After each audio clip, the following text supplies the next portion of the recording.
आज से संघ के गुण और दोष की चर्चा हम लोग कर रहे हैं। इस चर्चा को शुरू कर रहे हैं। बालकांड के दोहा नंबर 4 के बाद की चौपाई है, ये उसके बाद की तीसरी चौपाई है।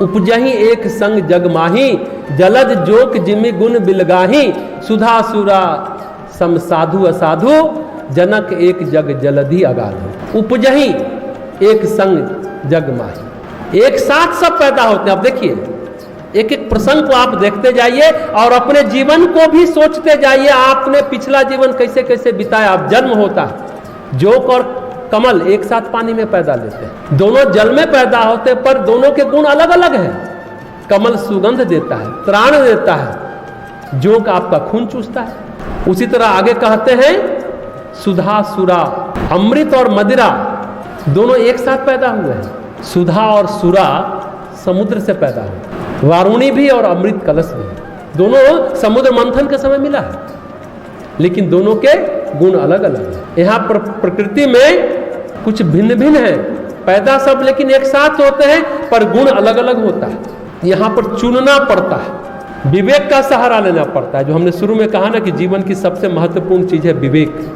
विवेक का सहारा लेना पड़ता है। हम सब अक्सर कहते हैं ऐसा हो गया हमारे साथ, वैसा हो गया हमारे साथ, इसने मेरे साथ ऐसा कर दिया, उसने मेरे साथ वैसा कर दिया। आप अगर जीवन में है ना, तो जीवन के हर क्षण में सतर्कता की, सजगता की और विवेक की परीक्षा है। जीवन अगर आप जीते हैं, सतर्कता, सजगता और विवेक अगर आपके जीवन में है, तो जीवन बहुत आसान हो जाएगा। जीवन में आप मात नहीं खाएंगे, जीवन में आप असफल नहीं होंगे। अगर ये तीनों चीज आपके पास है तो आप जान जाएंगे इस क्षण क्या उपयोगी है और क्या अनुपयोगी है। विवेक नहीं है तो फिर नहीं जान पाएंगे, फिर सजग नहीं रह पाएंगे, सतर्क नहीं रह पाएंगे। महत्वपूर्ण है विवेक, क्योंकि हमारे सामने दोनों विकल्प है, अमृत का भी विकल्प है और मदिरा का भी विकल्प है। आपका चयन क्या है, आप चयन क्या करते हो, इस पर निर्भर है। मनोविज्ञान में भी एक सिद्धांत है चयन की स्वतंत्रता, दर्शन शास्त्र में भी है। कुछ दार्शनिक भी हुए हैं जो चयन के सिद्धांत पर काफी काम किए हैं, काफी बात करते हैं। वो कहते हैं कि मनुष्य को इस पृथ्वी पर जीवन में चयन की स्वतंत्रता है, पर आप चयन क्या करते हैं, क्या आप विचार करते हैं, क्या चयन करते हैं। हर परिस्थिति में, हर क्षण आप चयन कर सकते हैं।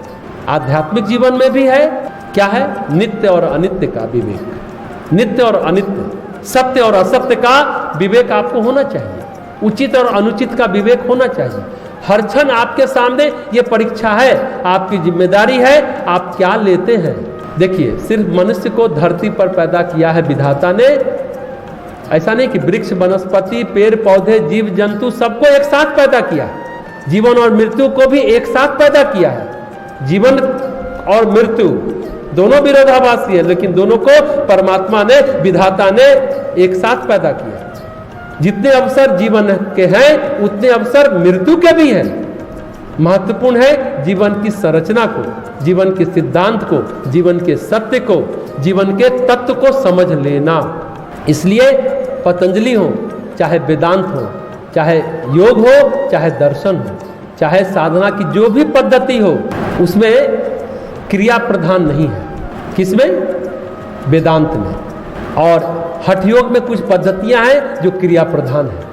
आसन, प्राणायाम, बंध, मुद्रा, ये सब आपके शरीर को, हमारे शरीर को दृढ़ करते हैं। हम हठ योग इसलिए करते हैं कि हमारा शरीर मजबूत हो, निरोग हो, ताकि हम साधना कर सकें।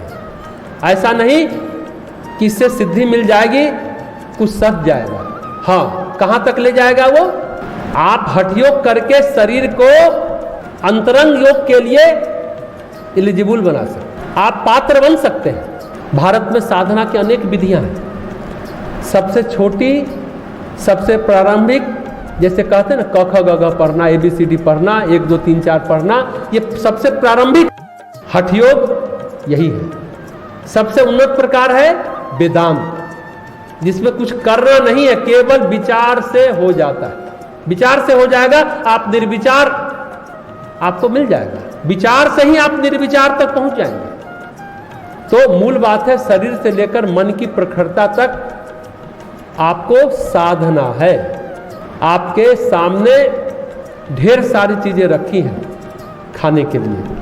पेट को क्या पचता है ये आपको सोचना है, ये आपका चयन होगा कि पेट को क्या पचता है। आप स्वाद के लिए जी रहे हैं या स्वास्थ्य के लिए जी रहे हैं? स्वास्थ्य के लिए जिएंगे तो आप ऐसी चीजों का वर्ण करेंगे, चयन करेंगे जो आपके शरीर के लिए हितकारी होगा। जला भुना, मसालेदार, जंक फूड, गलत चीज आप नहीं खाएंगे जिससे आपका शरीर बीमार हो जाए। और विवेक है तो आप इस तरह का काम कर लेंगे, फूड हैबिट को आप चेंज कर लेंगे, हेल्दी फूड लेंगे। तो पेट को क्या पचता है ये सोचना हमारा आपका काम है, चयन करना हमारा काम है। कुछ लोग क्या है, अच्छा नहीं लग रहा है, स्वादिष्ट नहीं है, मसालेदार है, खूब तला भुना है तो 4 रोटी खा लेंगे, नहीं तो 1 रोटी में पेट भर जाता है। अब खाया नहीं जाता है क्या, तो गले से बाहर आ जाएगा, अब उल्टी हो जाएगी। वहीं पर 4 पकौड़ा दे दिए, 4 सिंघाड़ा दे दिए, समोसा दे दिए तो 5 खा लिए, 4 नहीं 5 खा लिए, नहीं तो 1 रोटी पर हाथ उठा दिए। ऐसा भी होता है। तो चयन का सिद्धांत है क्या हम खाते हैं, क्या नहीं खाते हैं। तो साधना आरंभ होती है, जीवन आरंभ होता है उचित और अनुचित के विवेक से। विवेक हमारी जिंदगी का आधारभूत केंद्र है, बेस है, बेस आधार है, केंद्र है। न्यूक्लियस है कौन? विवेक। विवेक है तो हम प्रेम कर पाएंगे, प्रेम निभा पाएंगे। रिश्ता बनाना आसान है लेकिन रिश्ता निभाना बहुत ही कठिन होता है, क्योंकि विवेक नहीं है ना। सिर्फ हम स्वार्थ और अहंकार में जीते रहते हैं, देना जानते हैं, सिर्फ लेना जानते हैं।